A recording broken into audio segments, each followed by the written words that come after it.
And what we shall, inshallah ta'ala, go over and demonstrate, this isn't an opinion, this is a fact that I'm about to state, that the majority, some would argue the vast majority of early commentators of the Quran, of the earlier generations, felt that the dhabih or the sacrifice was intended for Ishaq alayhi salam and not Ismail.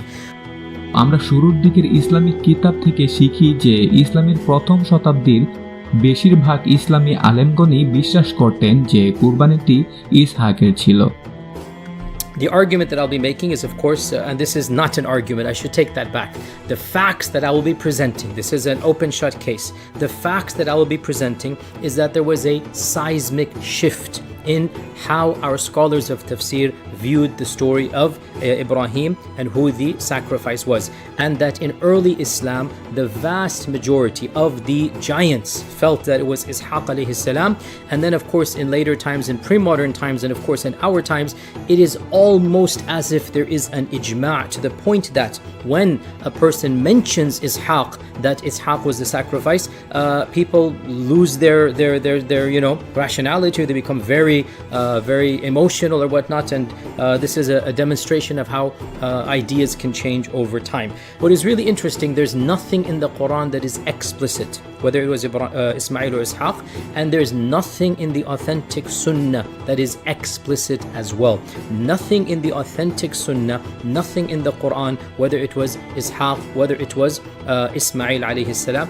Now, the notion that earlier scholars predominantly held it to be Ishaq, it is something that you can look it up and do your own research, and I will quickly quote you, some of the research that we've done in this regard. আপনি কি বুঝতে পারলেন?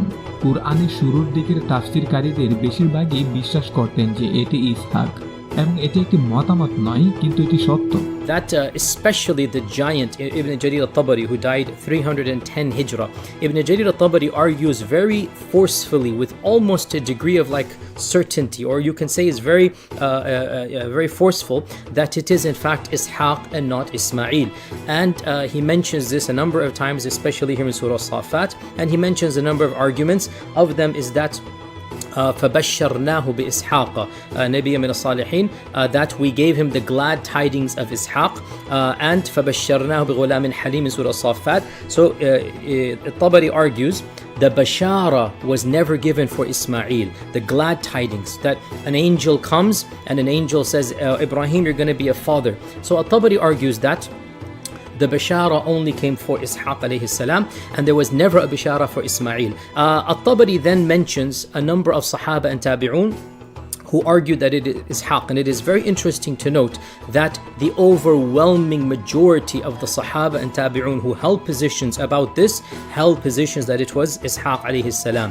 At least 8 of the Sahaba, it has been reported that they held this view, including Umar ibn al-Khattab, Ali ibn Abi Talib, Al-Abbas, the uncle of the Prophet sallallahu alaihi wasallam, his son Abdullah ibn Abbas, the Habr of the Ummah and the Tarjuman of the Quran, Ibn Mas'ud, Jabir ibn Abdullah, Abdullah ibn Umar, and Abu Hurairah radiyallahu ta'ala anh. All of these, it has been reported from them. So Umar and his son Abbas and his son Ali ibn Mas'ud, Jabir and Abu Hurairah, all of them, it has been narrated that they said it is Ishaq alayhi salam.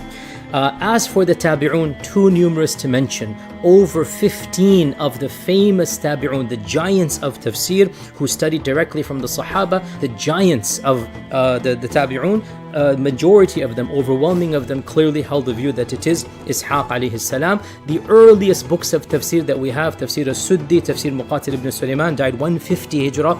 They mention Ishaq without even a hint of controversy. Now, was the position that it is Ismail unknown? No, it has been. Even At-Tabari discusses this. And in the earliest books, it is ascribed to 3 Sahaba.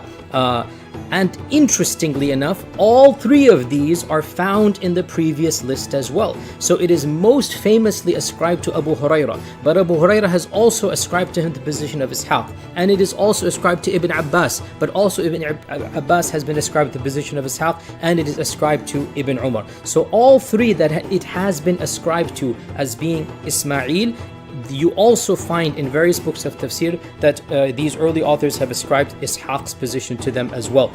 Also, Ibn Qutayba ad-Daynuri, the famous polymath, perhaps the first truly intellectual polymath of our ummah, Ibn Qutayba, a very understudied figure, died 276. Ibn Qutayba mentions in his writings that Ibrahim was tasked with he writes in his Kitab al-Ma'arif, that Ishaq is the dhabih.